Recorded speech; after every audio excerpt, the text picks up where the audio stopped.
एक तरफ हम चांद तक पहुंच चुके हैं। हमारा मुल्क शान के साथ चांद की सतह पर अपना परचम लहरा रहा है, जिसे देखकर हम फक्र से फूले नहीं समाते। हम टेक्नोलॉजी के मामले में दुनिया के सैकड़ों मुल्कों से आगे हैं। हम वक्त के साथ कदम से कदम मिलाकर आगे बढ़ रही हैं।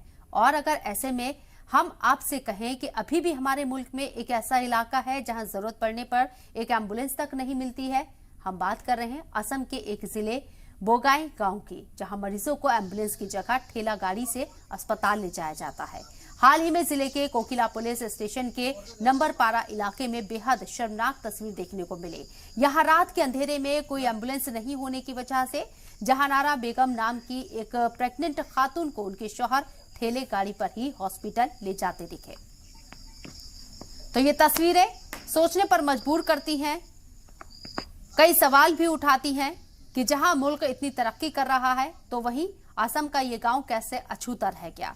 क्यों यहां पर माकूल इंतजाम तो दूर की बात, मरीज के लिए एक एम्बुलेंस भी नहीं मिल पाई।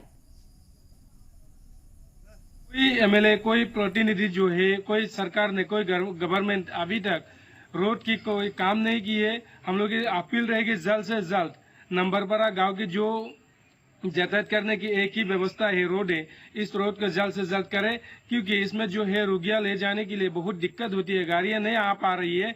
इसमें जो है ठेला वगैरह से रोगी को ले जाना पड़ता है मेडिकल में। और जल्द से जल्द इस रोड को गवर्नमेंट सरकार ने जल्द से जल्द इसको बनाइए,